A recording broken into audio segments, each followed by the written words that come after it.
President Biden's campaign is publicly insisting he's not going anywhere, but the calls for him to step aside seem to be growing, sometimes by the hour. Do you see this pressure ultimately pushing President Biden to step aside? You know, all rational calculation would say yes, but their posture has been more defiant, really, from the outset than you might have expected, given the level of unease in the party. I think if you talk to the political strategists, campaign managers, pollsters, overwhelmingly, they do not believe Biden can recover. I think donors are in the same camp. Elected officials were divided, but they are now moving toward that kind of preponderance as well. Wolf, the analogy I often hear from Democrats is pretty striking. More than one person has said to me some version of, when you are in a car that is speeding toward a cliff, it is unquestionably risky to jump out of the doors while it's still moving. But it's probably riskier to stay in the car as it goes over the cliff. And that, I think, is the dominant view among Democrats. It's not easy to switch, but what they are doing is not on a trajectory to succeed. Bill de Blasio, the former New York City mayor, is also joining us.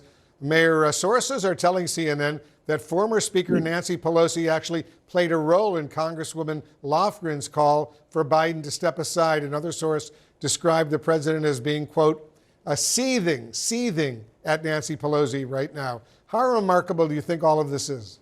Oh, it's unprecedented, Wolf, but I would just like to say Nancy Pelosi is such a towering figure in our party and one of the most pragmatic, get things done leaders we've ever seen in the history of the Democratic Party.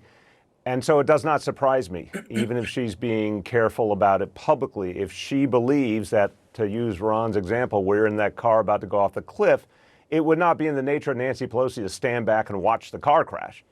I think what we have to think about as well is what's happening on the ground, all the volunteers, all the supporters, especially in those swing states. Right now, I think there's a pervasive feeling in the party that we're not going to win.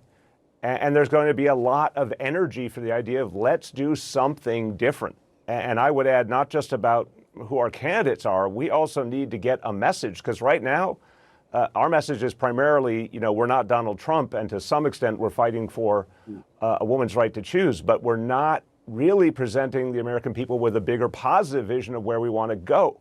So there's a lot of things to fix, and I think there's tremendous energy on the ground to be given an equation that we can win with.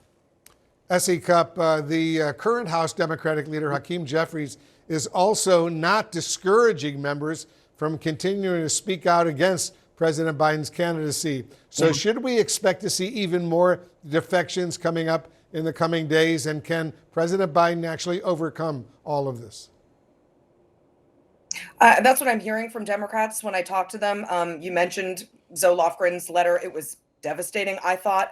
Seth Moulton, another congressman from Massachusetts, wrote an op-ed in the Boston Globe today talking about how the last time he saw Joe Biden, he didn't recognize him. That was also pretty brutal. I mean, these are not good stories for Joe Biden's campaign. I was watching CNN earlier, and our Breonna Keeler did a great interview with a great Biden surrogate, a congressman, but he had to sit there defending really bad poll numbers, Democratic leadership concerns, Democratic voter concerns, Democratic donor concerns. Is this really the news cycle that Democrats want to live in perpetually, in this state of total inertia, while Republicans are just building momentum after momentum after momentum and waging a very serious campaign, a campaign that's designed to win?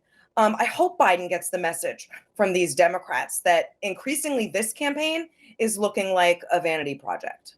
Eva McKend, you've been actually traveling and covering Vice President Kamala Harris. We're just learning she actually gave a pep talk to donors today, but didn't address questions about President Biden's candidacy. What does that say to you about the delicate position she's in right now? Wolf, I think it illustrates that she's really a disciplined messenger. She is narrowly focused on outlining the stakes of this election. I was with her during her last 6 campaign stops across the country. And her last stop, for instance, in Michigan, she was joined by 2 former Republican women talking about reproductive rights. She often talks about Project 2025, so much so that you have Democratic voters showing up to these events talking about how they are afraid of Project 2025 and the policy implications of a second Trump presidency. So I think that this sort of relentless focus on the issues, staying narrowly focused on the task at hand, is sort of the goal here in order to refocus this conversation. She seems to see very little upside to trying to weaken an already weakened President Wolf.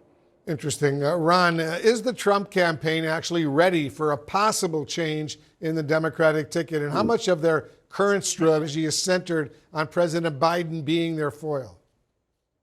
Yeah, well, look, I mean, I think they feel very confident about their prospects against President Biden at this point, in part because the race has been so static and the movement has, to the extent there has been in Trump's direction. Plus, Biden's, problems, 40% approval rating, 70% saying he's too old, have been there for a very long time. I mean, he has had the airwaves to himself in all of the swing states for almost all of this year.